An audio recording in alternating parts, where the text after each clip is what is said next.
So that Amazon woke bullshit, the Rangz of Power, has been roundly trounced because it's crap. I haven't even seen it, and I can say that without a shadow of doubt. And they've even pulled the trailer off YouTube because it just got disliked to oblivion. Well, they don't show they don't show the thumbs down anymore, do they? Which is precisely the reason YouTube stopped pulling them. All that, and to protect the likes of Joe Biden or the White House channel as well. But whilst YouTube pretending it's to protect the small creator from being bullied. Yeah, of course. Yeah, I mean, Lord of the Rings. So I was never a huge fan, but it taught me to read as a kid.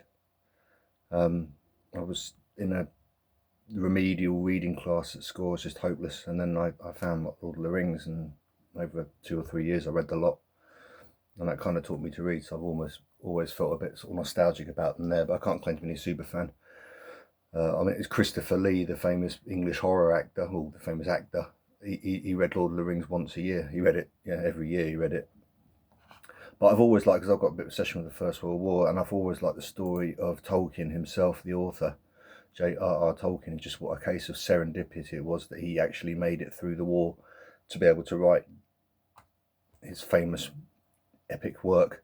And it's entirely due to lice, which infested the armies, any armies in the First World War. So lice, rats, mud, all these things in trench warfare.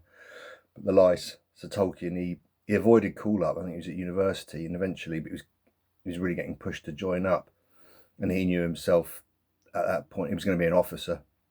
And officers had an English officer by then had the life expectancy of 6 weeks from joining the war. And he said himself, junior officers were being killed off a dozen a minute, and this is when he's parting from his wife. Parting from my wife, then it was like death. So he went across to France, and he was in the Somme, which was just the first day of the Battle of the Somme. Like, I think 60,000 English were wiped out and 20,000 were killed. I might be off with those numbers, but it was huge loss of life. And so I mean, it would have looked really grim for him if it hadn't have been for those lice, because the lice infested his clothing, everything, and they gave him trench fever, which is what the lice carried, and he was shipped back to Blighty, which is the old way of saying England. Used to call it well, it wasn't a wound per se, but you used to get a blighty wound, which was something like, I mean, I read one guy, had a couple of fingers blown off, and they said, "Oh, dashed bad luck, old chum." And he said, no, I couldn't care less, it's a blighty wound. That was it, the war was over for him. He was back to England.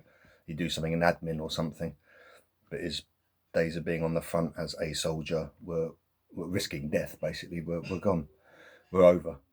So anyway, Tolkien was shipped back, and for the rest of the war he was just recuperating. I think he did some admin work, but he was pretty poorly for the rest of the war. And so Tolkien's battalion was almost completely wiped out following his return to England, and most of the men he knew from his university days who became officers were killed as well, killed in the so-called Great War. And that was it, that the lice.